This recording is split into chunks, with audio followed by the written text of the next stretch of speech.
Thanks again for your invitation, and I will present you a talk today titled Hallucinogens as Tools for Belief Transmissions, Social Underpinnings and Ethical Stakes of Psychedelics Insights. As you know, like there is a huge trend, the current trend for psychedelics, and mainly based on their psychotherapeutical purpose, like in the treatment of mental health issues as drug addiction, depression, anxiety, and so on. But there is more in that trend of psychedelics. There is also like people claiming more and more that maybe psychedelics could do more than that, and basically being able to change the world. And that's something that I heard, for instance, during the Breaking Convention, that big math of psychedelic research that is happening in London. And in the one that was just happening before the COVID pandemics, Gabe Bradbrook, like a co-founder of Extinction Rebellion movement, called for mass psychedelic disobedience, claiming that the use of psychedelics could transform our relationship to nature and consequently have a huge impact on the global ecological crisis.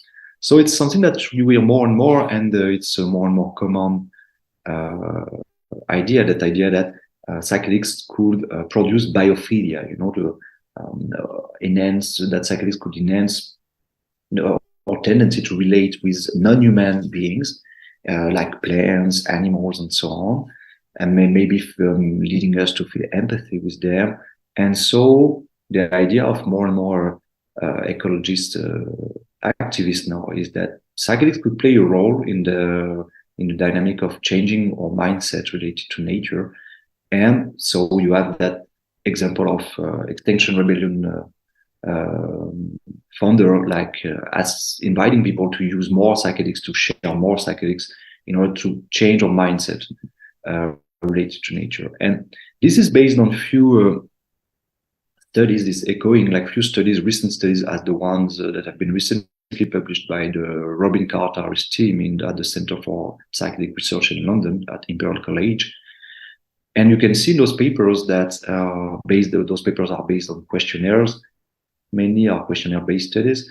And it seems that the results of those papers suggest that the use of psychedelics could lead the people to transform their relationship to nature, but also to transform their own political views, and basically leading people to decrease the taste for authoritarian political views and enhance egoism. You have that paper From Egoism to Ecoism. So basically leading people to include more non-human beings in their interest, and transforming their political perspective about nature and ecology. So in that regard, psychedelics are recently perceived not only as groundbreaking treatment in mental health field, but also as potential tools for social transformation. And this is reminding us the claims of the 60s, in which psychedelics were considered as potential tool for transforming the mindset of people. That idea during the hippie movement that if you're giving LSD and sharing LSD as possible, because sharing LSD with people was maybe able to lead a really straight person to a more hippie one, leading people to be more ecologist, pacifist, feminist, and so on. But the thing is that even at the end of the 60s, we have some disillusionment on that regard. Like, for instance, to cite the famous example of Charles Manson, he organized the kind of cultist groups around him. They were taking massive amount of LSD, but this didn't prevent them to build a really racist ideology and to commit some murders in order to launch a race war. And more recently, some work, for instance, the papers of Brian Pace, underlined that what he called the political pluripotency of psychedelics, meaning that psychedelics would be more like non-specific amplifiers of pre-existing political opinions. And based on, he take the example of the use of psychedelics within extreme right-wing movement. And the thing is that it seems that psychedelics doesn't lead in a kind of pharmacological automatism to be more ecologist, more leftist, more feminist, pacifist, or whatever. But it seems that psychedelics are more like enhancing your already existing priors about politics and so on. So it seems that the claims hoping that psychedelics will lead to a more progressive society to be like should be considered quite carefully. And and this is quite coherent with the teaching of the anthropological comparatism. Like the main obsession of anthropologists is like to study some specific societies, so some specific way of being human, and then to compare and contrast those societies. And so we have a lot of ethnologists who work like since a century now, especially in South America, near Central America, on the use of ayahuasca in the Amazon, for instance, or the use of magic mushrooms or peyote in Central America. And quite early, like we had some work like comparing the use of hallucinogens among cultures, and it seems that there is only a slight part of the psychedelic experience which is transcultural, universal. And this slight part is mainly referring to the geometrical patterns that you can see at the very early stage of the experience. But then when you begin to have those kind of more figurative patterns, when you can see, I don't know, characters, landscapes, and so on, like those aspects of the experience are way more shaped by culture. So those comparative work about the use of hallucinogens and the phenomenology of the experience, of the psychedelic experience among different indigenous groups of South America, showed that there is a strong homogeneity about the phenomenology of the experience among the same social group, and a huge diversity if you compare and contrast those different groups. So this has been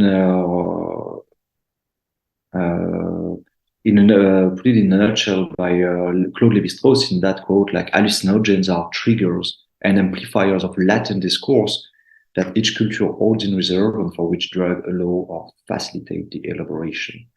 So this is what we could call like this culturalist approach of psychedelic experience, meaning that culture and social interaction shape deeply the phenomenology of the psychedelic experience, is illustrated by the case of California. Like California has been the art of the counterculture movement and the hippie movement in the 60s, and they were using psychedelics to produce a revolutionary dynamics with the idea of changing the economy and the politics.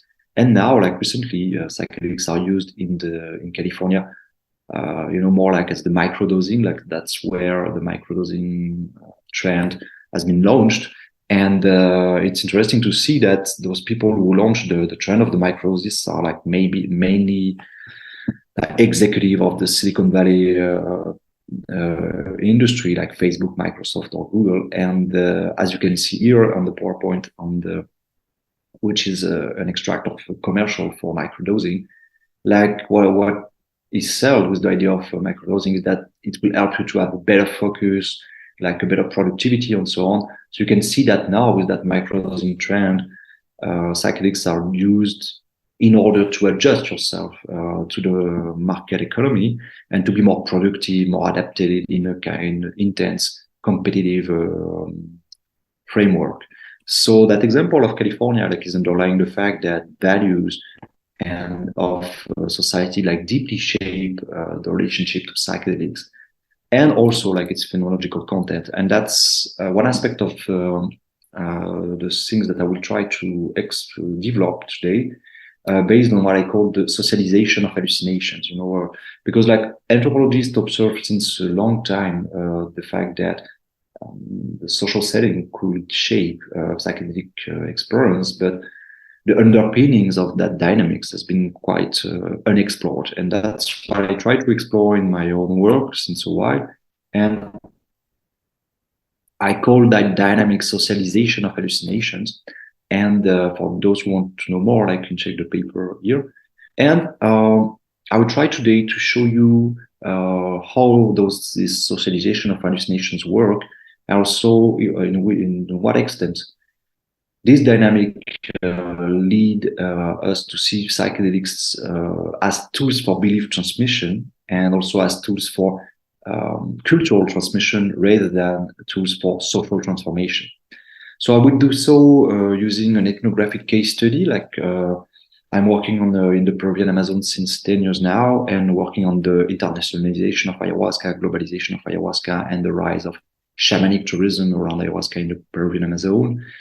And I did especially, you probably all heard about ayahuasca, you're probably all aware about the intense tourism that popped up in the Amazon, like based on the increasing demand of Westerners, international clients to participate to shamanic ritual using ayahuasca. And a lot of institutions popped up in the Peruvian Amazon to answer to that increasing demand.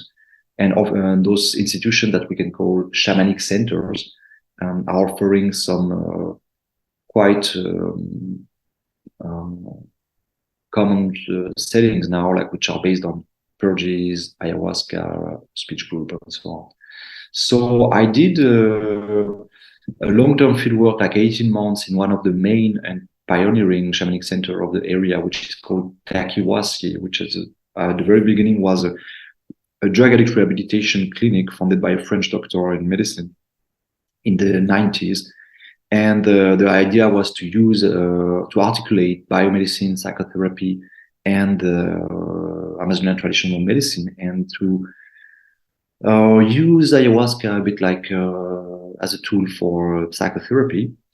And the thing is that in front of the rising demand of that international clientele, they begin to propose some settings that they call seminars, which are like 2 week setting, which are proposing few ritual activities.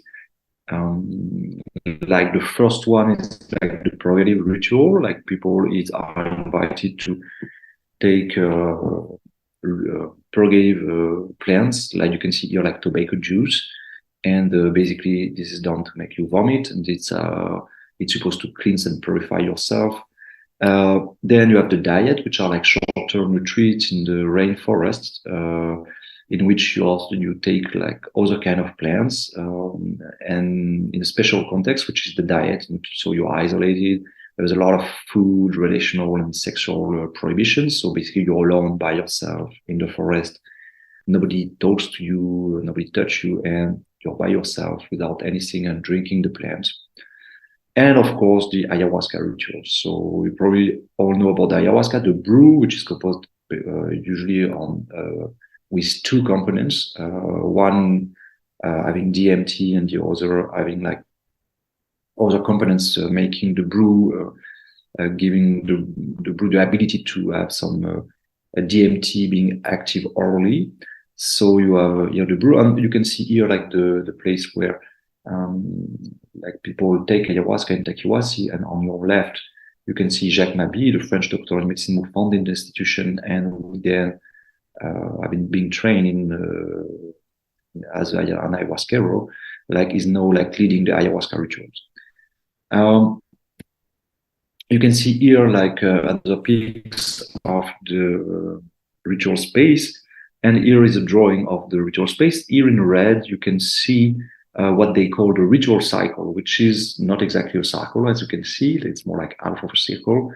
And just for you to know, when they begin the ritual is beginning about around 6, 8 p.m., which is the time there in which the night is falling. And so everybody can sit on its own place. You have something to vomit. And then when everybody is seated, the main eater, so Jacques Mabi, will move all along that red line and blowing holy water, launching holy salt, blowing tobacco smoke, and so on that line, which is all those actions are done to create a purified and protected area. So as they say in the conference, which is happening before the first ayahuasca ritual to the clients of the seminars, This is building a protected space.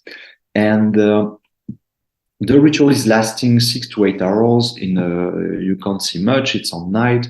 The healers are singing ritual songs, blowing tobacco, smoke, blowing perfume, those typical actions of mestizo Peruvian shamanism. And the ritual songs can be in French, in Spanish, in Quechua, and it's including some elements of Catholicism also, as you can see in the icons which are in the ritual space, but also you can hear some references to Catholicism in the ritual songs, like exorcism prayers, some songs are calling the Virgin Mary, Jesus, and so on. So it's a mix between Catholicism and Amazonian traditional medicine, knowing that Amazonian mestizo Peruvian shamanism is anyway including those elements of popular Catholicism. So then the day after the ritual, you have speech groups. That's something which is quite particular to those international Western settings, because in indigenous contexts, quite frequently, you're not supposed to talk about your visions. You're not supposed to share about your experience, because it is called, decrease the potentiality of your own experience. So in those international contexts of the shamanic centers, there is a lot of speech. So there is conferences before explaining to you what is ayahuasca, what you should expect, the kind of intention that you can bring taking ayahuasca. And then the day after, you have those speech groups. During those speech groups, people are invited to share, to describe their experiences. And you have nobody can comment except the leader of the institution, the ritual authority, Jacques Mabi, that French doctor, who will give a comment of the experience of the participants. And you can see here like an extract of a dialogue that happened during one of those speech group sessions with a girl that we call Violaine, who is 18, 19 years old, a girl from France, coming to take Iwasi for those 2-week seminars in order to address eating disorders and cannabis addiction and other problematics. And so this dialogue is happening during the first speech group, the day after the first ayahuasca ritual.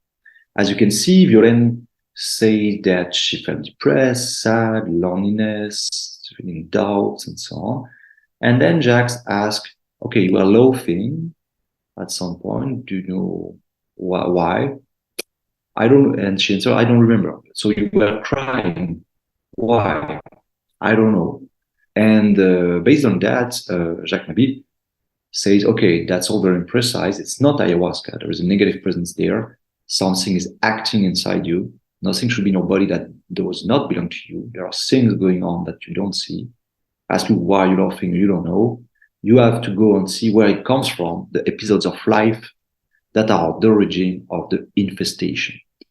So this example is quite illustrative of a sequence that I observed like a lot during that fieldwork, which is what we would call the infestation diagnosis.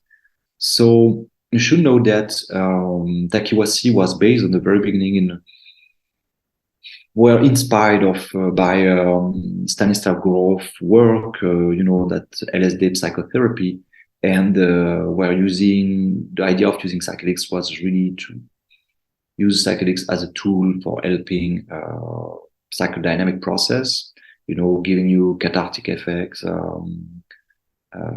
memories, and so on, insights.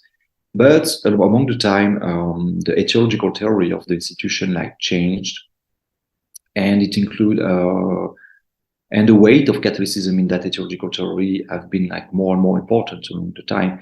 And now the main concept of and they build their own particular etiological theory, which is articulating elements of biomedicine, mestizo shamanism, psychology, and Catholicism. And now the main etiological category is the category of infestation, which is a kind of light version of possession. So the infestation means that there is some malevolent, usually invisible, demonic beings that can come inside your body and then influence you when you do some specific actions, like especially social moral infractions, like, I don't know, doing drugs without ritual context or stuff like that. And so the idea is that then those beings, those demonic beings, can enter in your body and then influence you. So you can see in that sequence that Jacques Mabi, the ritual authority of Takiwasi, is proposing to Violaine the diagnosis that, okay, there is a demon there is an infestation, based on the fact that she can't explain the meaning of her own behaviors. Okay, she was crying, she don't know why. Okay, so there is something else inside you, of course, if you can't explain the meaning of your own actions. So the day after, like when she take ayahuasca again, Violaine can verify in a really concrete and tangible way the diagnosis that have been proposed to her. This is an extract of an interview that I did with her like after that second ayahuasca ritual.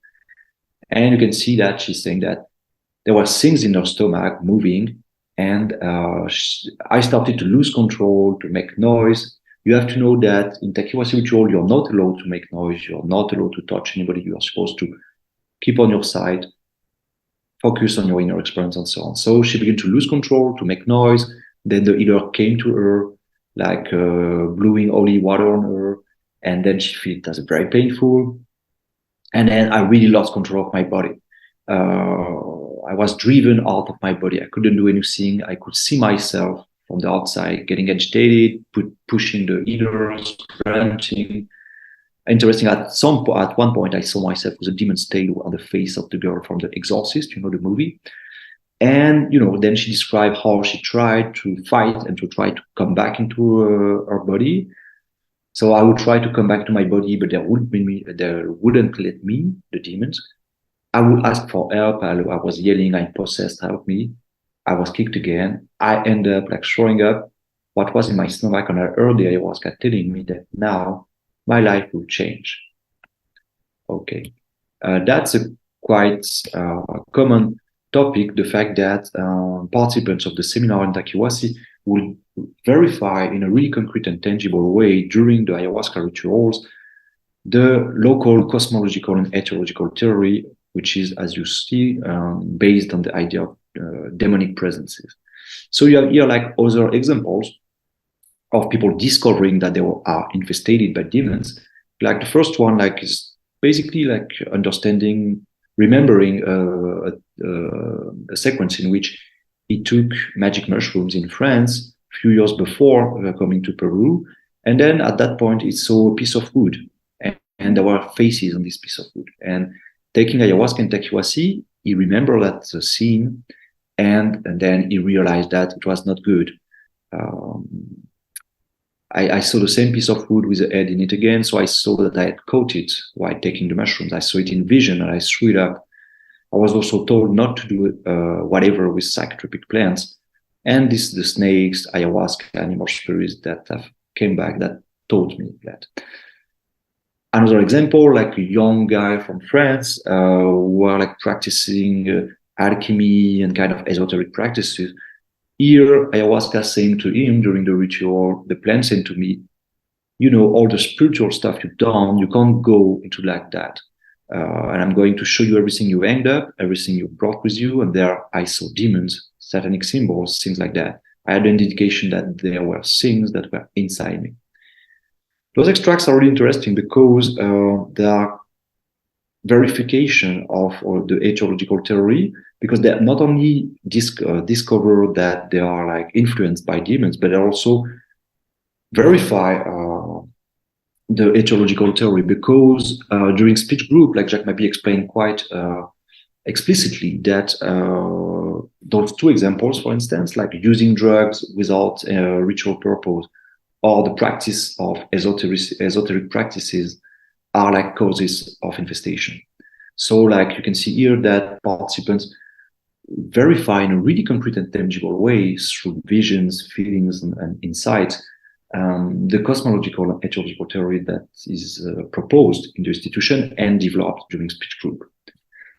So this was quite striking on fieldwork because I could see most of the participants discovering in only 2 weeks that they were infested by demons, that demons like were having influence in their life, in their behaviors, and so on. And it was quite interesting regarding the fact that most of those people were not especially Catholics. They were more in that kind of alternative therapy vibe, like New Age spirituality vibe. So they are not like, convinced Catholics before coming to take ayahuasca. And in just a few days, like 2 weeks, they can most of them like feel possessed, infested by demons. And I've been quite struck by that during fieldwork. So I try to understand how does it work, how was this possible, and and how also like the social setting was shaping that psychedelic experience. That's what I call the socialization of hallucination. And like having all those demons experiences that were popping up among participants, I asked to a lot of them, like, okay, so you saw demons, how does it look like? And the surprising aspect is that when I asked that question, like the answers were quite diverse regarding the phenomenological component of the demonic vision. So I give you like here 3 examples coming from 3 different participants. And you can see that for the very first one, like demons look like entities that have some kind of animal attributes that were nested with each other. For the second one, saw a lot of flames. I saw the devil, a vision that passed like a flash, an old man's face crumpled on a backdrop of flame. And the third one, even more interesting, the demons came. I couldn't see anything specific, but he knew that there was the presence of a demon. So it seems that there is a huge diversity regarding the phenomenological components of the visions of demons. So the detection of a demon doesn't seem based on the coherence of the vision. But you can see here that there is quite a coherence regarding the emotional label, the emotional tag of those experiences. For the first one, there is a feeling, a repulsion, disgust. The second one, it was horrible, I was panicked. And the third one, I couldn't see anything specific, but I was afraid. It gave me terrible anxieties. And this gave me some cues to identify the first level of the vectors of socialization of hallucinations, because during the speech group, the healers, and especially Jacques Mabi, will share what they call locally in the institution discernment criteria. So basically, the experience of ayahuasca is interpreted during speech group on 3 levels. The first level will be really biographical, classic psychological framework. Okay, this is connected to your relationship to your father or to your traumas and so on. Then you have a second level, which will be more Jungian approach, like based on the idea that there is some kind of universal transcultural archetypes. So I don't know, I saw an eagle or lion. Okay, and then Jacques would say, okay, the lion is a symbol of that and that, so is underlying that and that aspect of your personality, for instance, or your problematic. And then there is a third level, which we call a spiritual one, which is based on the idea that some aspect of your experience is are cues for the presence, the concrete presence and influence of supernatural, usually invisible beings. And to detect those presences, the healers use what they call discernment criteria, which are like criteria that has been inspired from the Catholic tradition, of spiritual discernment. And this is especially used because in ayahuasca, you can also hear voices, and your voice is giving you some advices and so on. So, of course, there's the question, should I follow those advices? Should I follow that voice or not? And so they will share during speech group those discernment criteria leading people to be able to identify, for instance, who is speaking when you can hear a voice. For instance, I remember like in a speech group, a guy saying, okay, I was feeling so cold. And Jacques says, okay, you know, we are in the Peruvian Amazon. It was not cold. It was not colder than during the session than before the ayahuasca ritual or after. So it's weird that you are feeling so cold. And he says that, okay, you know, that cold is a spiritual cold. When there is the presence of demonic beings is producing that feeling of cold. So you have a set of different cues, which can be somatic, for instance, the cold, which can be emotional, like if you feel disgust, anxiety, fear. This is like suggesting the presence of a demon. Also some cognitive cues, like for instance, if you feel confusion is produced by demons. And basically you have that idea that there is different types of beings that you can meet in ayahuasca, like good ones and bad ones. The bad ones are demons, and the good ones are, of course, like nature spirits, like ayahuasca spirits, for instance, but also can be God and other deities. And so the thing is that during speech group, the public sharing of discernment criteria is, of course, producing then some effect of reflexivity among participants during the next rituals. And as you can see here, having that in mind, you can understand now that the identification of demons here is probably more based on the emotional feeling that is accompanying the vision than on the very content of the vision. You know, the feeling of disgust, fear, anxiety that are like accompanying here the vision of demons are probably like the main cues that are leading those participants to say, okay, this was a demon. So the public sharing of those discernment criteria produce, of course, reflexivity effects, because, for instance, if you hear that stuff about cold during a speech group and then you take ayahuasca the next night and during the ayahuasca session you feel cold, you will probably double think about your cold. You know, probably, oh, I feel cold. Whoa, I feel cold. And so it's not cold. It's not only cold. It's also the concrete and tangible sign of the presence of a demonic being. And so you have those effects of reflexivity, but also what I would call an education or orientation of attention, meaning that if you hear about those, for instance, this cold or other discernment criteria during the speech group, you're probably also like focusing more your attention on that than before. So this speech group may make you more susceptible to detect those cues, and then also this will transform the way you have to categorize those cues. And as I was saying about cold, this is transforming the ways through which you categorize your perceptions. For instance, cold will not only be cold, it's cold plus the sign of the concrete and tangible sign of a demonic being. Same is happening about the ritual rules and the ritual interactions. Of course, like if you participate to a ritual as it is in Takiwasi, in which you have a closed ritual space with the idea that if you go out, you can be like attacked by malevolent beings, and inside you're safe. You know, this is of course putting some categories of dangers and penetration by malevolent beings.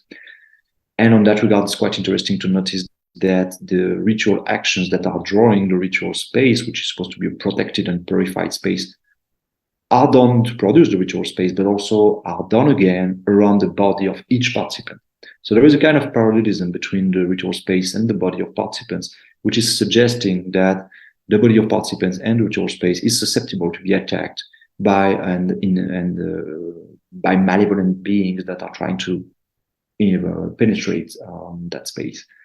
And it's also interesting to notice that there in the ayahuasca ritual in Takiwasi, if you have to go out of the ritual space for some reason, I don't know, for instance, to go to the bathroom, before to come back in the ritual space, you have to ask to a healer to blow you tobacco smoke on you to purify and protect you again. So there is that idea of those inferences of contamination that are quite intensely activated by all those ritual rules. And of course, the ritual interactions are shaping a lot the ways through which people interpret their experience. Like, for instance, to stick on the example of Violaine that I presented you just before, you know, like moving and having those troubles of motor control, those loss of motor control could be interpreted in a lot of different ways. But the thing is that in Takiwasi, this will lead either to go to on the participant, to focus on that participant and to blow holy water, and then to publicly sing, for instance, exorcist prayer that everybody can hear. And of course, this is kind of care of the loss of motor control is inviting the participant and everybody in the room to interpret that sequence as the fact of a demonic possession. So this is the first level of socialization of hallucination, like through those aspects, like the ritual interactions and the speech group. Like the social setting is shaping the ways through which participants like relate to the psychedelic experience, but also through which they interpret it and interpreted it. So, but there is more, because as you can see on those drawings, people, like the visions of people are like also the very phenomenological content of visions of people are progressively influenced by the local cosmological and etiological theory. And this is really interesting because this seems as a kind of apprenticeship, meaning that more and more people participate to Takiwasi setting, more and more the very phenomenological content of their vision is full of demons and influenced by the local cosmological theory. So this is a second level of socialization of hallucinations, meaning that it's not only the relationship to the psychedelic experience, the way you interpret it, that is framed by the social setting, but also the very phenomenological content of the experience. So this is inviting us to approach psychedelic hallucinations as kind of cultural projections, you know, a bit like pareidolia, like when you see faces in the clouds. And, you know, there is this debate about cognitive penetrability of perceptions. And so far, the current state of scientific research suggests that the cognitive penetrability of perception, meaning to what extent belief, knowledge, memories, culture, emotions shape the content of your perceptual experience. The current state of knowledge suggests that there is the level of cognitive penetrability for random perception is quite low, meaning that belief, memories, cultural knowledge doesn't impact much the very phenomenological content of your perception. It impacts much more the way you frame your experience, the way you categorize it, the way you interpret it, of course, but the quality of your experience doesn't change much. And it seems to me that this could be defended way more about psychedelic hallucinations, perceptions. And it seems that hallucinatory perceptions on psychedelics are deeply influenced by culture, as you can see with that example of Takiwasi. So we can probably use Bayesian framework, Bayesian model of perception and Bayesian model of cognition to explain that. You know, basically the Bayesian model of perception is based on the idea that perception is not the passive reception of stimuli, but is a kind of constant predictive bet, which is based on our former experiences, memories, cultural knowledge, and so on. So it's my hypothesis is that in psychedelic experiences, there is a disruption of the relationship between predictions, expectation, and perceptual environment, which is leading people to have experiences and perceptions that are like deeply shaped by expectations. And of course, when you know, as you now you know a bit more about the Takiwasi ritual setting, and of course, if somebody tells you the day before you take ayahuasca, okay, you know there is demons, you should check on it, and then you participate to a ritual in which like there is some ritual songs talking about expelling demons, exorcism prayers, and there is also some iconography related to that. There is of course like high chances that you would see demons in your own experience. So in that regard, psychedelics seems to me that psychedelics should be seen as tools for cultural transmission, in the meaning that psychedelic experience can lead people to very and to live in a really concrete and tangible way the content of a cosmological theory or meteorological theory, as it is the case in Takiwasi.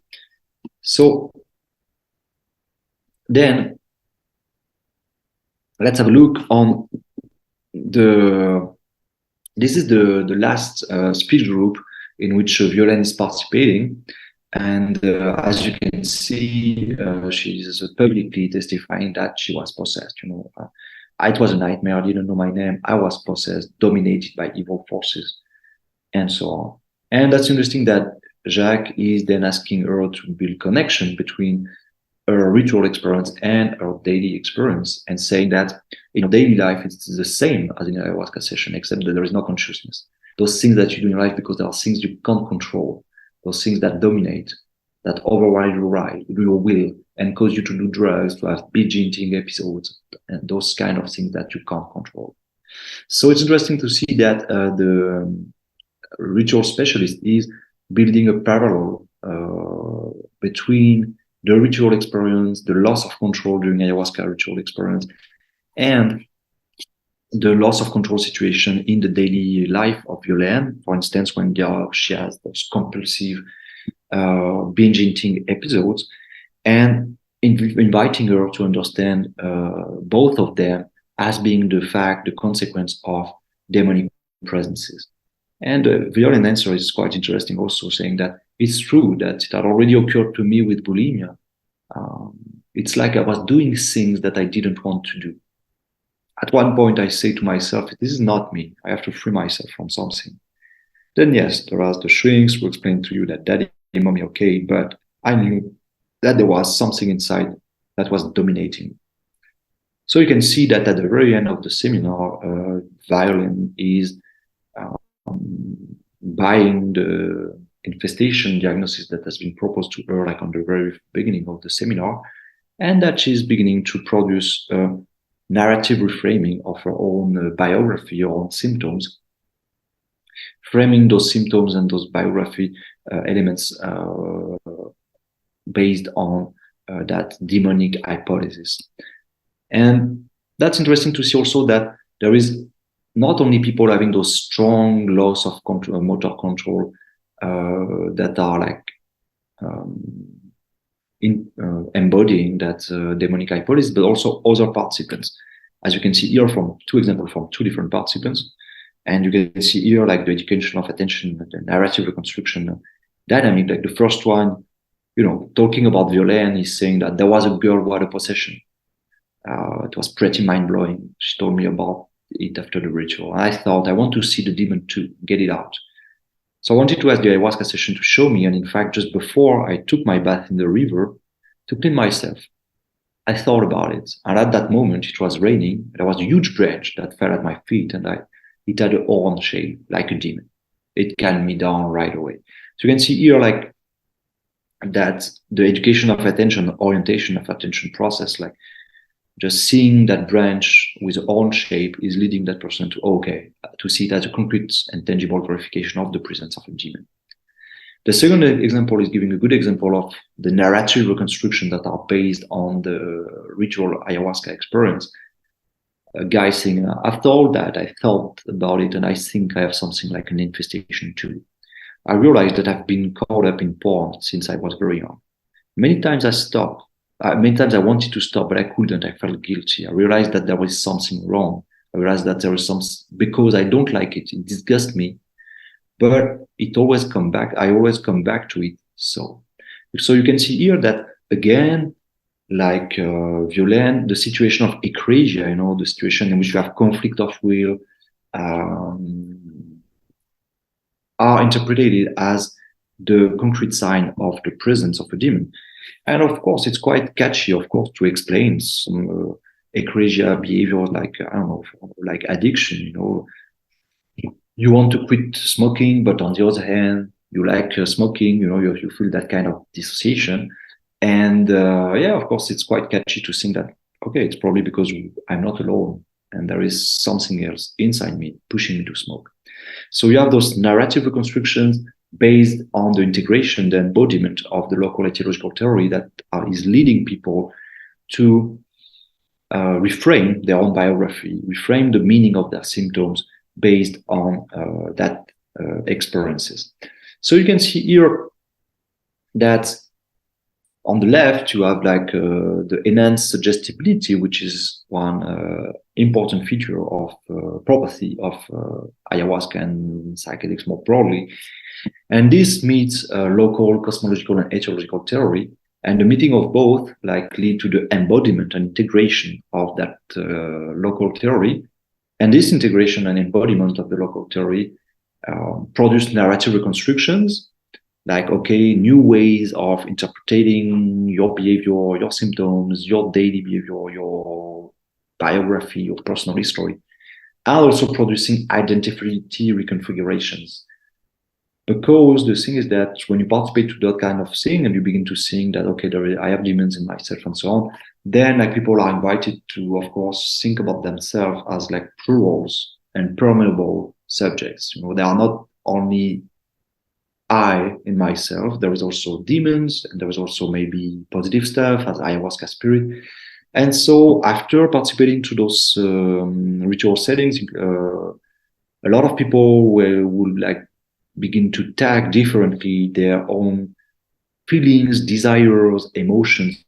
For instance, like they would tag like desire to smoke as not as their own desire, but as the fact of the influence and the agency of this external agent, the demonic being. On the other hand, if they have insights, so they find solutions to a problem or whatever, positive insight, they would usually like label it as, okay, it was an advice of ayahuasca spirit or an advice of God or whatever. And this is happening like it's long standing after the ritual ayahuasca, the ayahuasca ritual. So it seems that ayahuasca ritual is like a training space, you know, in which you learn to reframe your own subject theory, and you reframe your own narration about yourself, and then you will like behave in the daily life and interpret your own daily mental events based on that reframing. So there is a deep narrative framing and identity reconfiguration following the use of ayahuasca. And this, of course, like raised some quite interesting ethical issues, especially in the current context of medicalization of psychedelics. And it's interesting to know that in France, this has called the interest of the government, the French government. And in France, we have like something called Mivilude, which is the agency fighting against cult in the government. And so like ayahuasca have been banned in France in 2005, and officially at the very beginning for public health reasons.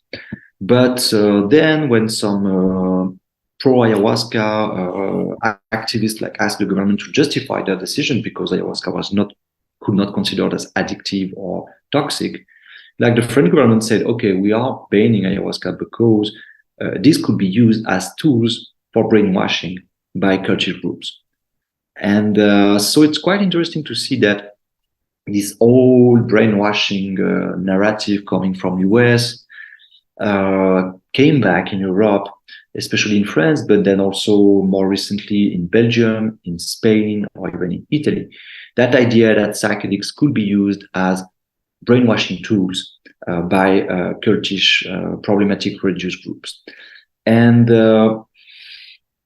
this is, of course, problematic, as we know that brainwashing is not a scientific concept. And I published a paper about this for the people who want to know more, in which I propose an history of brainwashing concept and criticizing the brainwashing concept. But the thing is that that proposition of brainwashing is also probably based on the fact that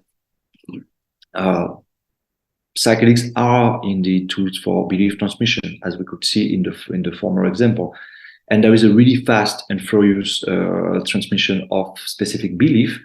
And so this is raising, of course, ethical questions.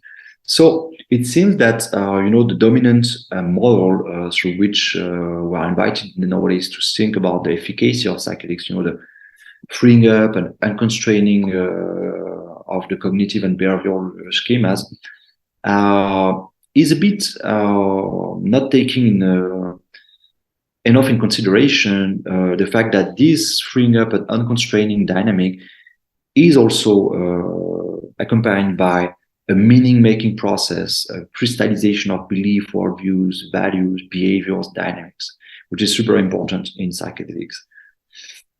But of course, and that's a limit of the brainwashing model, is the fact that, as I observe in the fieldwork, that belief transmission dynamic is not like automatic.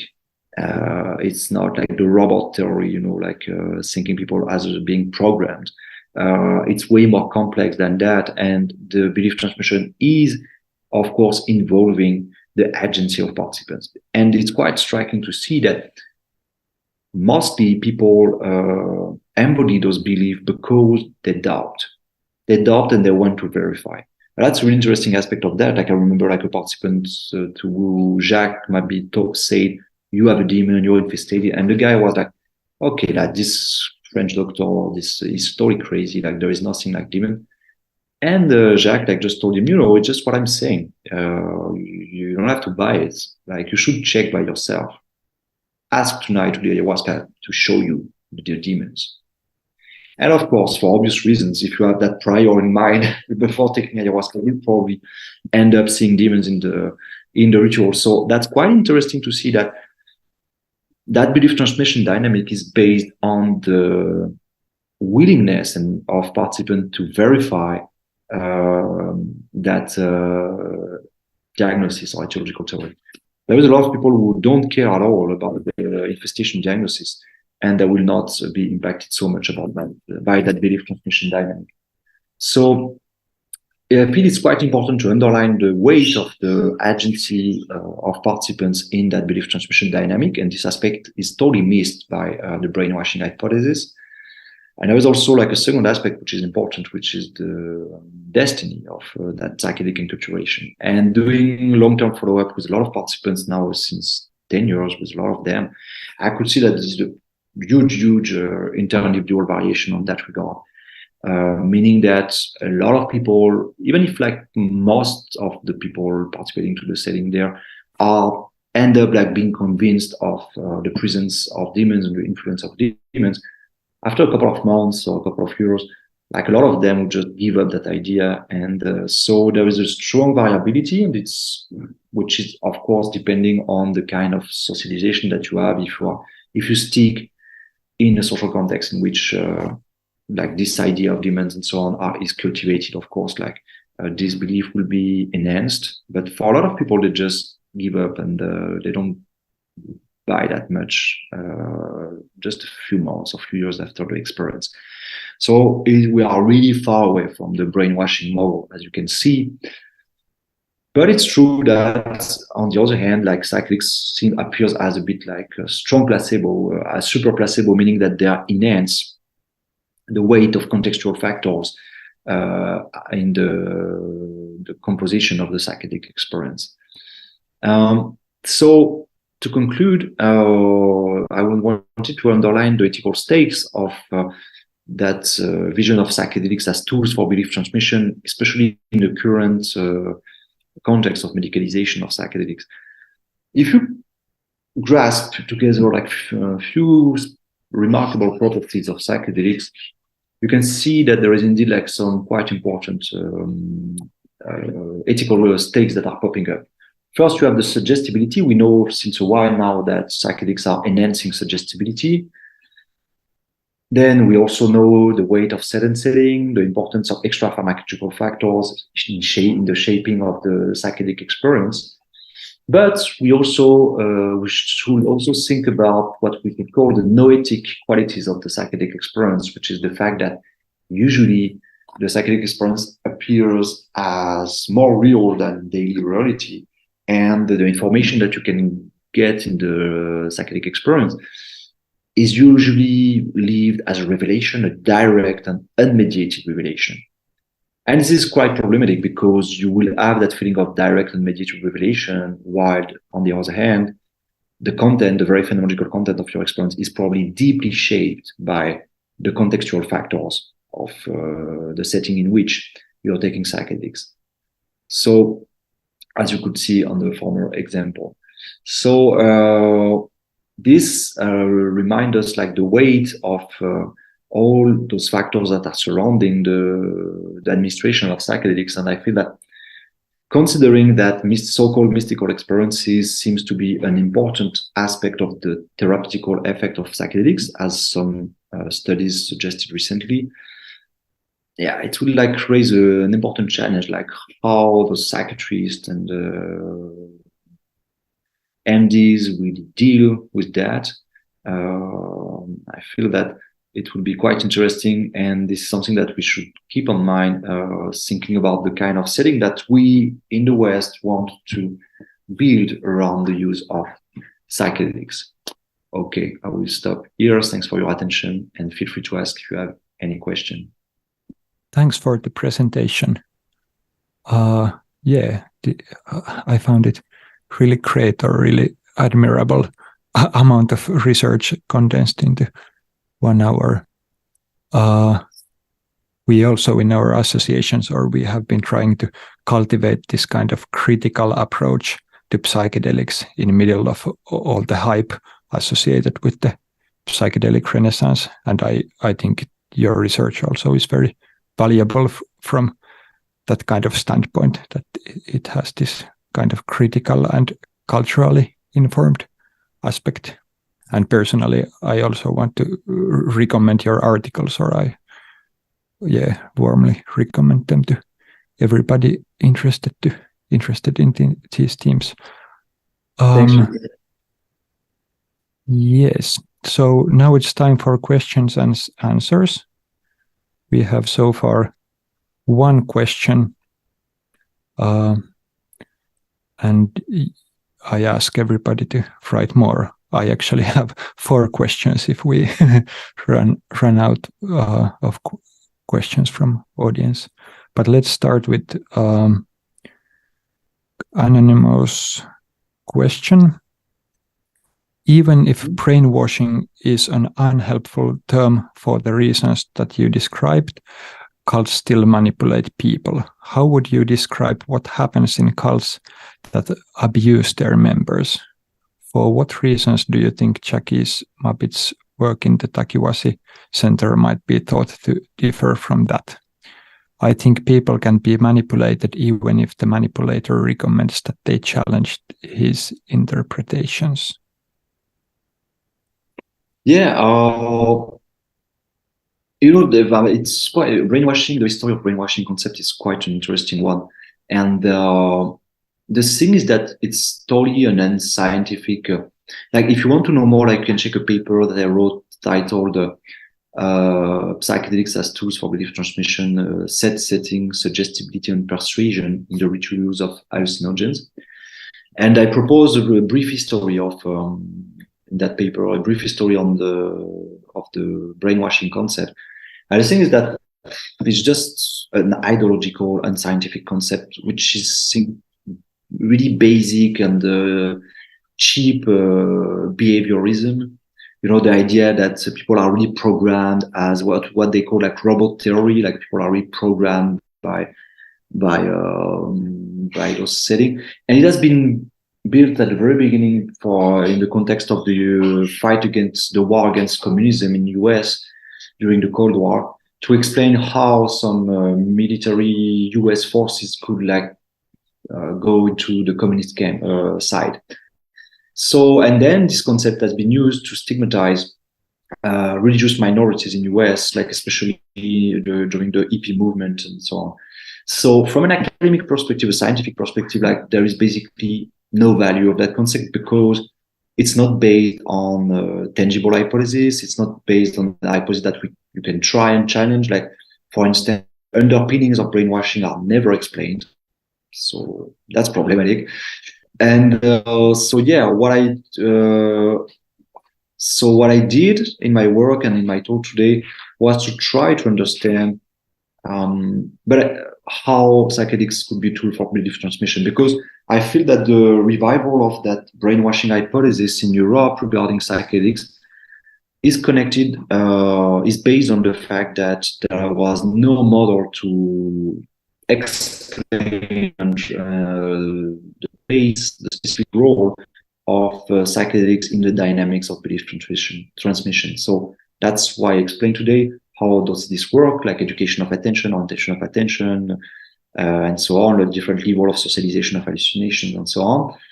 And then at the very end of the talk, I proposed like few key elements that, from my point of view, like differs from the narrative of the brainwashing, which is first of all the fact that this is the belief transmission is based also on the agency of participants.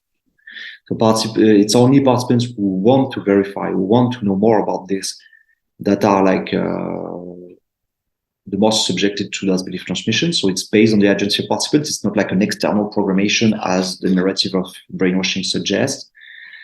And then also it's absolutely not the definitive stuff. You can be like totally convinced about that demonic hypothesis, and then just a couple of months after that, you kind of resocialize in a different way, and you just don't stand with that hypothesis.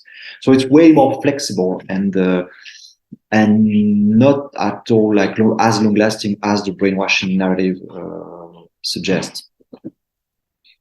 Yeah, that would be my answer. Thank you. Second question, which is a bit related. Could you talk a bit more about the ethical aspects of an ayahuasca ritual leader offering strict interpretations regarding the causes or meanings of a participant's experience, like the demons or visions of animals that you mentioned? Yeah.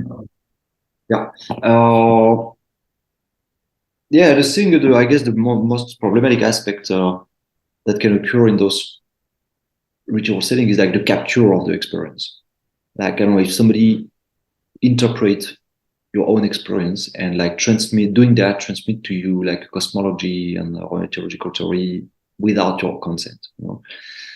So we worked on that topic with some colleagues from Imperial College, and we published a paper titled "The Psychedelic Apprenticeship," in which we proposed to think about how like psychedelic practitioners, like facilitators, psychiatrists, and so on, should deal with the content of the psychedelic experience and the interpretation of the content. And the thing is that I think that an important epistemological issue is the kind of ontological and epistemological value that you will give to the content of your experience. The thing is that because of the noetic property of psychedelic experience, you will probably have the feeling that you had a kind of unmediated revelation that what you saw is true, you saw angels, so angels exist for real, and so on.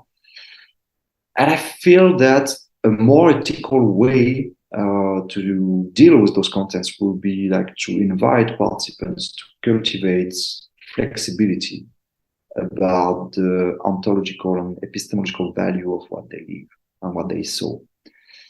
Meaning that, okay, maybe it's really demons. Maybe you saw demons. Okay, you felt that it's a discovery of the fact that demons exist. Okay, maybe demons exist. Maybe it's an hypothesis.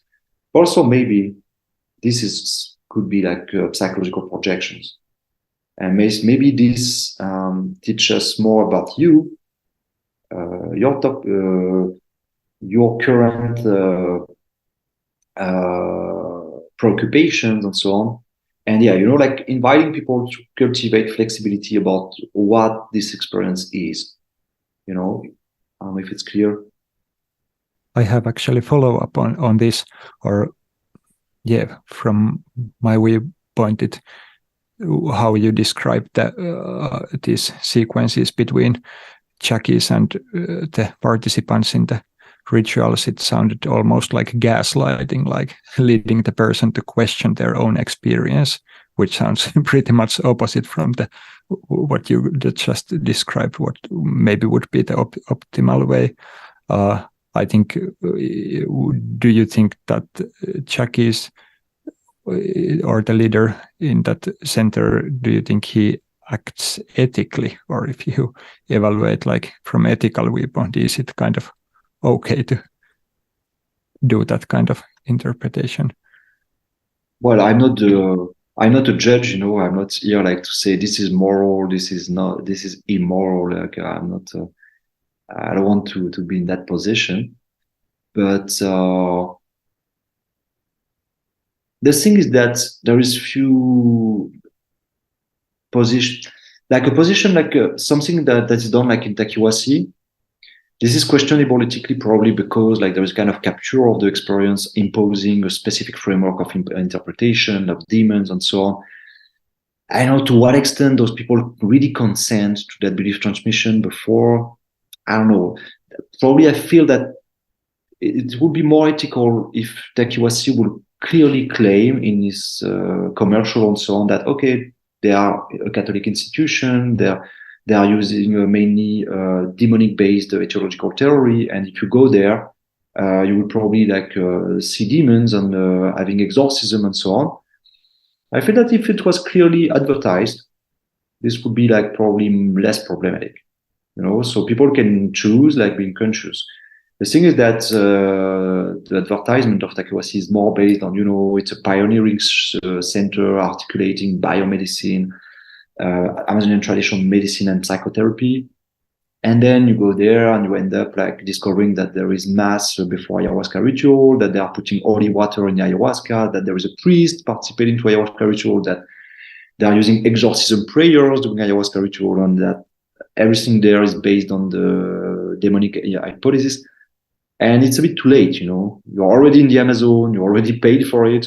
So I feel that I'm not sure that people really consent, you know, to that belief transmission. I feel that I have no problem with Catholicism. Like, it's okay, like to go in a place and to participate to Catholic inspired rituals and to see demons, to see Jesus, and it's totally okay. But I feel that considering the power of suggestibility that psychedelics have, people should be warned before. People should know before that it's in that kind of process that they are engaging, and not discovering it, you know, step by step when you're already in the ayahuasca process. I feel that, and this could help probably like to build a truly consented belief transmission, you know.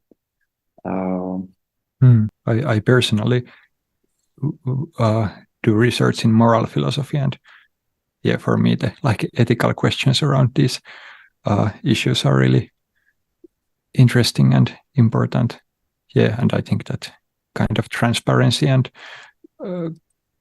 consent sounds ethically very central. And I think in general, concerning these themes of cultural transmission and persuasion and suggestion, that they can vary a lot, like how kind of innocent it is and how morally harmful or ethically suspicious it is, or probably we cannot like eliminate the fact that the cultural conceptions always affect. Yeah. Yeah, there is 2 new questions in the chat. Mm-hmm. What set and setting do you think will be used in Western medical therapy work?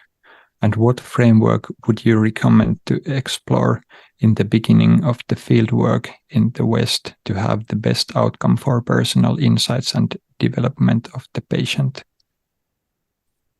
The thing is that there is a challenge in that regard, because like psychedelic experiences, especially for the people who never had that experience before, can be challenging, can be confusing. You can have a lot of anxiety, you can feel disorganized and so on. So in a way, you need to be a bit contained by theory, and your experience needs to be framed. Like, by the way, like if this belief transmission dynamic in Takiwasi is working so well, it's also because participants are craving for explanation, like the day after ayahuasca ritual. Like usually they have had like before, during the ritual, the night before, like confusion, anxiety, like a lot of strong emotional experiences that they can't explain exactly, and they are craving for an explanation. So during the speech group the day after, like they are really ingesting the proposition, because they need to, you know, to frame their experience, and then also like to be able to navigate in their experience like the day after in the next ayahuasca ritual. So it seems that to a certain extent, people need explanatory framework. So we should probably like in medical framework, like give a minimal, experimental framework which is able to work as a container of the experience. But on the other hand, we should probably really take care about the kind of belief that you transmit in that process. So I would say that, you have to find a line between those two issues, like the fact that most people will need a framework, a narrative framework, leading them to be able to organize their experience and to navigate in it. And on the other hand, you have to respect the ethical issue of like, you don't have to overimpose or capture your own interpretation on the experience of a patient. So I would say that a good way would probably be about navigating between those two issues. But we have some resources to do so. Like, for instance, the practice of clinical hypnosis is dealing with suggestions and so on. Like clinical hypnosis is an older tradition in the West. And there was a lot of ethical reflection about what is the ethical use of hypnosis, what is an ethical use of suggestion and suggestibility in hypnosis.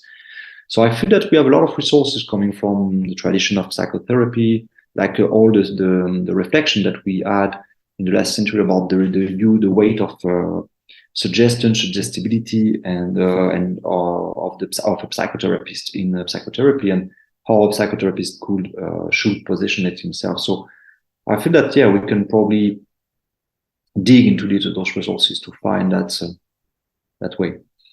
Thank you. I could actually insert one question here, which is a bit related, but maybe from kind of opposite side. I wonder this idea of suggestibility, and that much of what we experience in the psychedelics, it comes from the cultural context. But do you think, are there some effects that are kind of inherent or which do not depend on the culture or suggestibility? As I was saying at the very beginning, like we know that, for instance, the geometrical patterns that are quite common in the psychedelic experience are transcultural, and are probably not based on culture, and they are like probably more based on neuropharmacological underpinnings. Then it's an important question, but a really difficult one to answer. Like, to what extent we can draw a clear boundary between the social factors and the neuropharmacological ones and the neurocognitive ones is tricky. And as a social anthropologist, I would not be necessarily the best person to draw that boundary, and I'm not sure that anybody can really draw it today, because we don't know enough about the neurocognitive effects of psychedelics so far. We need further research. Maybe I would say that the feeling of external agency and the feeling of intersubjectivity is also a quite common feature that maybe does not depend on culture, but then the content of those beings is then shaped by culture. Of course, everything that I mentioned at the very beginning, the fact that you can have memories. Memories are super frequent in ayahuasca. Deep emotions that are enhanced, like enhanced emotions, and a lot of flashbulb memories that are connected to intense emotions are also probably a recurrent aspect of psychedelics, and this is probably absolutely not cultural. And so I would say that there is a first stage, which is like a neurocognitive, neuropharmacological one, and then culture is shaping more like the meaning, the feeling tone, the content of the phenomenological content of those experiences. That will be more. But of course, we need further research, further interdisciplinary collaborative research between social anthropologists, neuroscientists, and so on, to draw more precisely those boundaries and to understand better the interaction between those factors. Yeah, I think this is also very interesting that you are anthropologist, or I think probably some researchers, for example, in neuroscience or psychology would have quite different bias in answering that question. Yeah. Maybe one follow-up, I wonder, like mystical experiences or how you think about those, because I think there also is this quite strong perennialist bias in psychedelic research, or the idea that mystical experiences are culturally universal. And then on the other hand, in the like comparative religion, there is authors who have this kind of constructivist view of mysticism. How do you think about those? Well, the perennial hypothesis is of course quite seductive and catchy, and if you, from a humanistic perspective, I like to think about the fact that we are like just one species, and we share a lot as human beings. But the thing is that the perennial hypothesis doesn't stand in front of the ethnographic data and the data of religious studies. Like there is way too much diversity in so-called religious experiences to support the perennial hypothesis. And the people who supported the perennial hypothesis, like, if you think about Aldous Huxley or also Jung, Carl Gustav Jung is a bit the inspiration of this perennial idea, but also Mircea Eliade and people like that. They worked only with second-hand data. So, but the thing is that if you do field work, you gather data on field work, you are quite struck by the alterity, that the diversity of the experiences. For instance, I don't know, like in the West, like everybody talks about feeling of unity, dissolution of ego and stuff like that with psychedelics. And this is supposed to be universal and so on. Yeah, okay. If you read ethnographies, so ethnographic accounts of ethnographers in the Amazon, for instance, I feel it's a huge challenge to find anything like that in the Amazonian ethnography, anything like ego dissolution in the ethnographic data collected in the Amazon related to the use of psychedelics. Because psychedelics are used in the Amazon not to know yourself or whatever. It's used mainly as a relational tool. You take those plants to meet some beings, to build relationship with beings like, I don't know, plant spirits, animal spirits, and so on, and to build alliances, relationship with those beings. And to build a relationship, you have to be two. You need two terms, like that being, and of course yourself.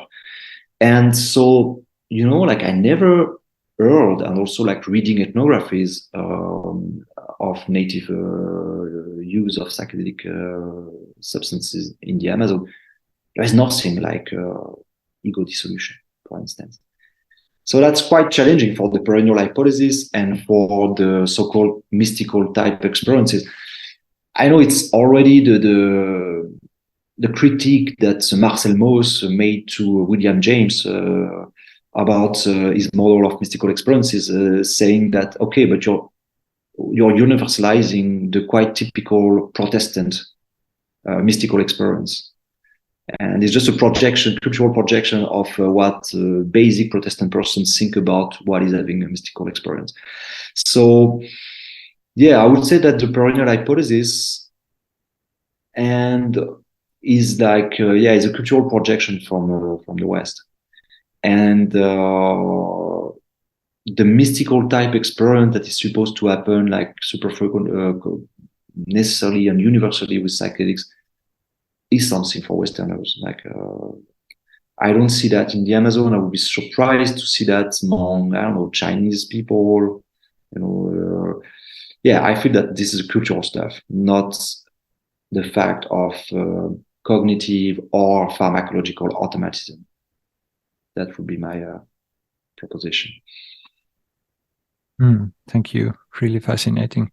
And it's interesting, for example, in therapy, if therapists are gonna like beforehand describe like what kind of experiences person might get, it's like very easily suggestion at the same time. It's this whole topic is really, really fascinating. Maybe I continue just a little bit before going on, or I'm thinking maybe we could say something like that psychedelics foster experiences with spiritual significance or spiritual experiences or some kind of experiences of self-transcendence generally, but then the kind of phenotype of those experiences is filled by the culture. Do you think we can say even this much? The thing is that what you call spiritual or self-transcendence are already cultural concepts. You know, like I don't know if there is anything like spirituality in the Amazon. You know? It's not working like that. It's more like there is reality, there is the world, and in the world there is stuff that can be usually invisible, but that can appear sometimes, what we could call spirits or whatever. And then you can see them in specific conditions. You can build relationship with them in specific conditions, as taking ayahuasca, dieting. And then the main goal of that is like building alliance and supportive relationship with those beings. It's nothing about ecstasy or self-transcendence. You know, it's a lot about self-interest. You know, I don't know, shamans in a lot of hunter-gatherer societies, they will take ayahuasca, for instance, to deal with spirits of animals in order to ask those spirits of animals, which are the masters of animals or the mother of animals, to give them more animals to be to hunt. You know, that's basic shamanic deal. You know, just negotiate with those beings to just have more food. You know, and it's interesting because spirits is a word that has been, this is based from the translation. You know, and a lot of if you translate from the vernacular language from the Amazon, how those people talk about it, they will frequently call it the master of the plants. I don't know, for instance, like what we would call the spirit of tobacco. From vernacular language of the Amazon, it should be more translated. A better translation would be the master of tobacco, the owner of tobacco, or even the mother of tobacco. You know, so it's quite far away about spirituality and self-transcendence. And I never saw any Amazonian person being interested in self-transcendence while taking ayahuasca. It's really not the point. Yeah, thank you. So the cultural difference runs even deeper. Yeah, I guess, yeah. Yeah, there is 3 more questions in the chat. Or actually 2 more, because that one is answered.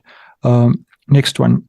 I would love to hear you elaborate more about how Charles Manson's behavior with his disciples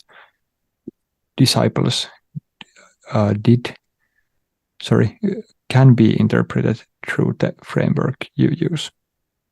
Yeah, there was probably a minor typo in the question.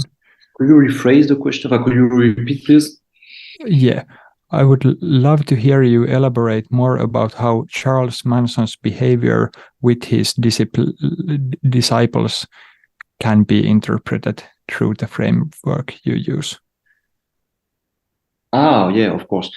Yeah, the thing is that psychedelics, if you consider it as tools for belief transmission, the thing is that it will just enhance the priors that you already have. Like I have a colleague working in Canada about with radicalized people, you know, like potential terrorists and so on, extreme right people, incels, Islamists and so on. And he told me once that, it's an anecdote, but it's an interesting anecdote, that he told me once that he was doing work with extreme right neo-Nazi patient. And that person told him that he took mushroom, and during this mushroom trip, he saw Hitler explaining to him why black people were not real human beings, but were like, you know, kind of other kind of spaces. So you can see here that the use of psychedelics can enhance and develop like the kind of priors that you have. So of course, like Charles Manson, as you maybe know, like developed a crazy racist ideology, and they were using a lot of LSD among the group. And of course, like LSD, like probably like played was a driving force in the sharing of that crazy ideology. I mean, like it clearly led some people to kill other people, you know. So you have to be really convinced, you know, like the Charles Manson disciples, like they killed people. So you have to be really convinced by an ideology to kill somebody, you know, because of that ideology. So I feel that psychedelics like played, were driving force in that transmission of that ideology of Charles Manson, and on the level of the intensity of the embodiment of that ideology. Yes. Next question. You mentioned that it would be good if people could have informed consent before they enter ceremonies that include a strong narrative interpretative framework. This makes me think about the way philosopher L.A. Paul talks about transformative experiences and how they, by definition, change you and your values in ways that might be impossible to prepare for. Some examples of such experiences are becoming a parent, getting married, or converting to a religion. Can you give consent if you have no idea where the transformation will take you? Yeah, that's a good question. That's a good question. And I feel that anyway, psychedelics are just like fastening and enhancing some regular uh, dynamics of belief transmission, you know, and religious conversion doesn't need psychedelics. You can convert yourself to any religion without the need of psychedelics. But I feel my claim is that psychedelics make that process like faster and stronger. But of course, yeah, it's difficult to have like that's a huge challenge of giving consent to what, knowing that you don't know exactly what will happen with psychedelics.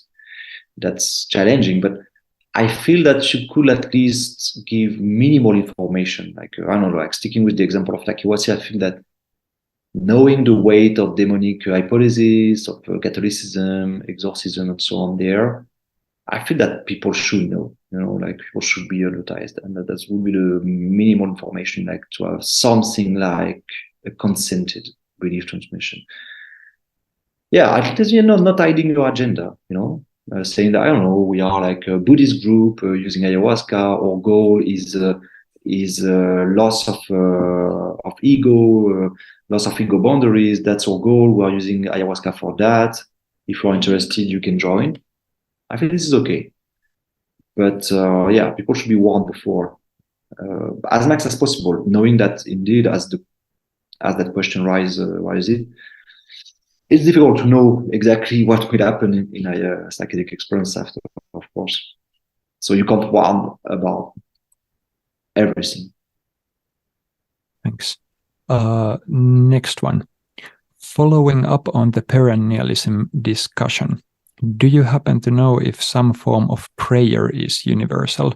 The reason I'm asking is that one thing that seems to be common among people who pray is that prayer seems to be related to one's relationship with and attitude towards the world and the events and contexts that they find themselves in. Also, to what extent is some kind of sacredness or holiness universal? Oh, I don't know, like sacredness, holiness, like this is, I don't know, like yeah, it's a big topic. It's a big topic, and but I would say that like prayer, you know, like yeah, it's difficult to universalize those kind of stuff. Uh, yeah, I would just stick to the idea that yeah, people should like really be careful with universalizing our own way to think about spirituality, religion, and so on. Yeah, this is yeah, It's every time you universalize something, you miss the point, I guess. And also it's a loss of diversity. You're losing the most interesting aspect of something, which is like its diversity, why it's different. And yeah, I guess that's the most problematic aspect of perennialism is that it's losing the diversity of what we could call religion in the world, and it's a bit of shame. Thank you. Yeah, this is, I think, really fascinating, but also really difficult questions, where there is constantly this kind of that the concepts always come from the culture, but then is there some kind of shared reality beyond those? And probably would need like really much expertise on the particular contexts and cultures and so on. Next question, clarification or follow-up for my perennialism questions on the possible universality of prayer. I'm thinking about whether the opening up towards relations that seem to be very relevant to prayer is universal and somehow related to what the perennialists are aiming for, even if the mystical experiences are themselves not universal. Yeah, why not? But I don't know, just if you compare prayer in Judaism and prayer in Christianism and prayer in Islam, it's absolutely not the same. Like it's the same in the regard, like, okay, it's an act of communication, but I mean, considering the background there, how, it's the communicative act is not the same, because like you don't think about the other term of the relation in the same way. So yeah, I mean, we use common words to describe those different stuff, but this doesn't mean that it's the same thing, you know. And for instance, I don't know. I have I could sorry, I could. It's a big topic. I have no space to explain more than that. But yeah, I feel that attempts to universalize some aspect of the classic Western religiosity is problematic. Ayahuasca has a much more cultural tradition contexts compared to, for example, LSD. Can you elaborate the difference that there would be with LSD as substance? I don't know. I didn't did like extended research on LSD, but I think that I would say that probably the same could be described with LSD. Like you have enhanced suggestibility with LSD, you have this weight of pharmacological factors with LSD, you have the noetic properties of the experience with LSD. So you have the main components of the model that I proposed. Yeah, so I would say that you could do probably the same with LSD. But again, I'm not an expert of LSD, so. If you had infinite resources, what kind of research would you most love to do? Great question. If I had infinite resources, and also like, well, maybe it would go like rise some ethical challenges, but I would be super interested in organizing study, like gathering people from all around the world, from Africa, Asia, and so on, who never heard about ayahuasca. We don't know at all what is ayahuasca. We never heard about it. We don't have any prior, any preconception about what ayahuasca experience looks like, what a psychedelic experience looks like, you know. You take those people from different cultures, and then you give them ayahuasca. And then you see what happened for them, what kind of experience they have. And I feel that doing that, if you have a big sample, you can have partial answer to the question that popped up earlier about like, how do you know about, how do you draw the boundary between culture and neuropharmacological automatism? Because like the problem that we have with working with shamanic tourism and so on is that, okay, people see ayahuasca as a woman, snake woman, but a lot of people saw that meme in books, in documentaries and so on. So you don't even know to what extent this is shaped by culture. So yeah, I would be really interested in like having people who don't have any culture of psychedelics, any culture of ayahuasca, having them proposing them ayahuasca and see for people from all around the world and see a bit like what kind of experience they are having. That would be super interesting to understand better the weight of cultural factors, and yeah, that would be really interesting, I guess. So that would be maybe if I had like infinite budget and a green light for any ethical question, I would do that. It would be interesting. Perhaps if we wouldn't have also any kind of ethical restrictions, we could also grow up people just specifically for that purpose in different cultural environments or vacuums. Yeah. Hi there, can you hear me? Yeah. Right. So I'm just starting to look at my research design is very similar to yours. I'm also going to different communities, ayahuasca being one of them, and I'm studying belief transmission. I'm also studying self-paradigm shifts, how people undergo extreme changes in their cognition, affective, transpersonal styles. And I'm just seeing, I've noticed there's a little bit of a denial that these belief shifts happen during the psychedelic experience, which to me is impossible to deny, because the very therapeutic tool of psychedelics is a change in belief. So have you noticed that there is this kind of like fear from the research community to talk about this likelihood, that beliefs change, and how have you come across this? And if you could talk a little bit about that. Oh yes, thank you for that question. It's a really stimulating one. Yeah, it's true that I feel that there is a strong denial here. First of all, by psychedelic users, like for instance, people from Takiwasi, I did like 18 months of field work with them, and now they kind of dislike me and didn't appreciate my work because I was showing that. And the thing is that they are sincerely convinced, of course, by the fact that there is demons and so on. And the fact that I proposed a constructivist approach of that, I guess, was challenging for their own ontological perspective. And the thing is that for them, it's not belief transmission. It's just that there is the reality, which is demons and so on, and people discover it. And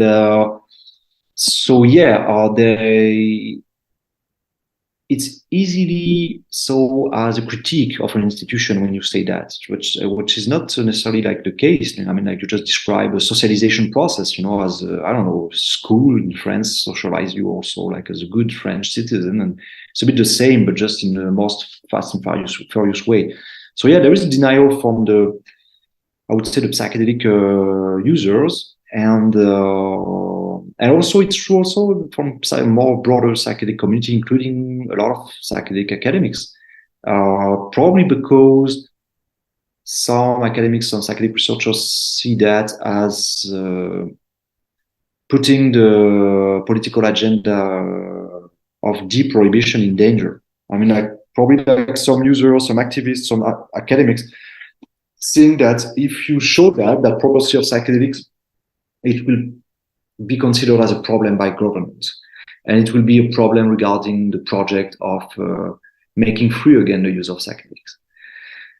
So that's a perspective, but I feel in the opposite way. I feel that on the contrary, if we want to liberalize psychedelics, we have to think well and think twice about their good purposes, that their interest, or their benefits, but also their challenging purposes. And I feel that we have to address that. We have to address that publicly. We have to think about it like as a community. The psychedelic community has to think about those issues and to think collectively and decide how we will deal with those issues.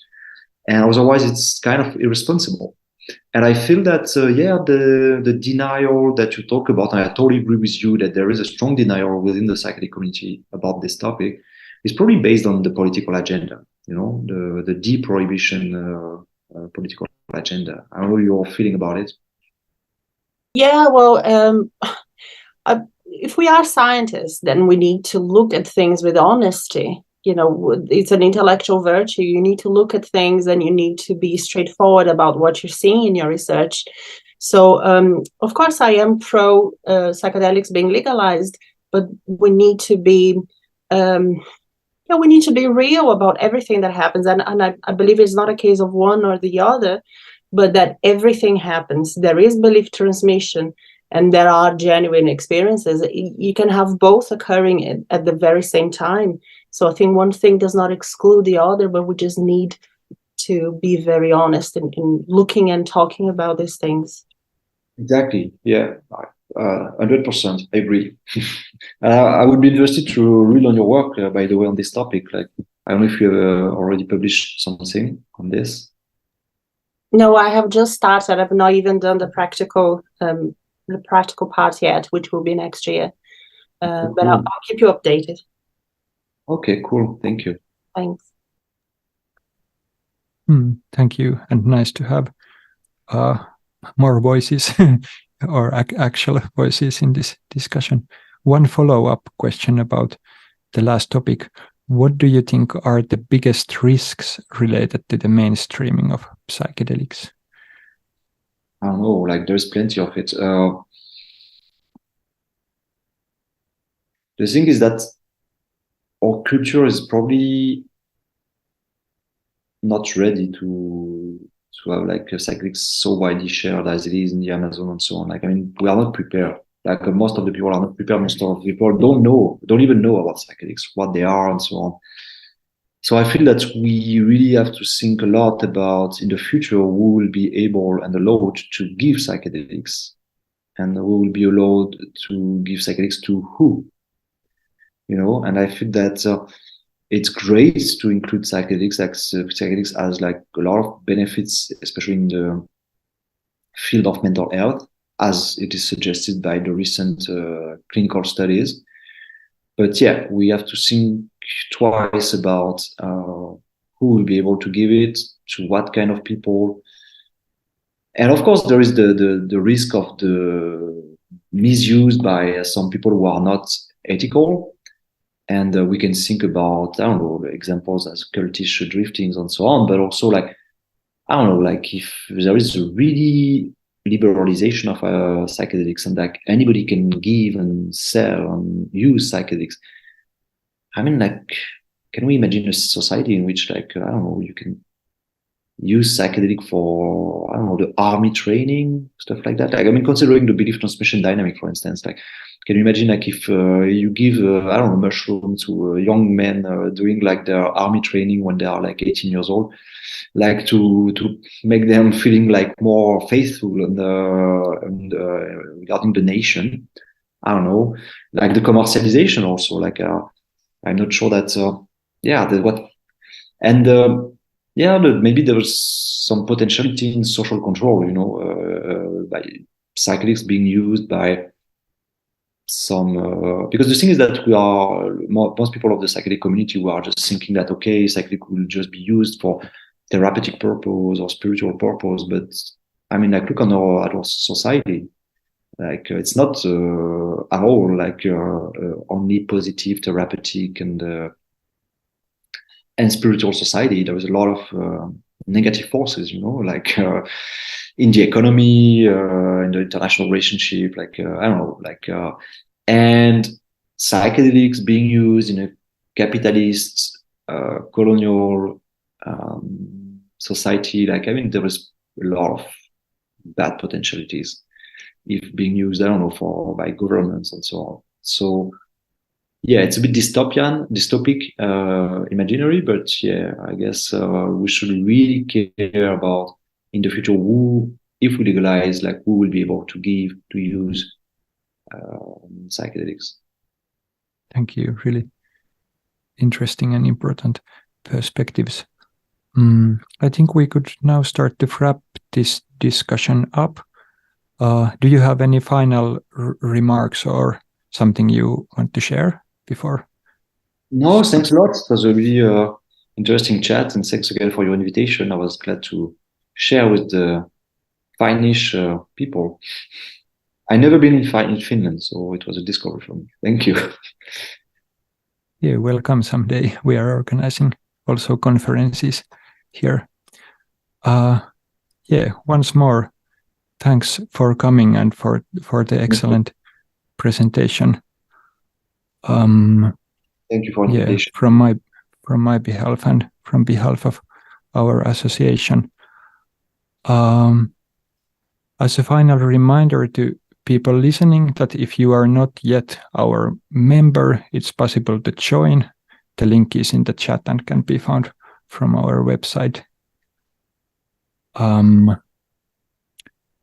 Yeah, and it's also possible if one is in good financial situation to donate to our association.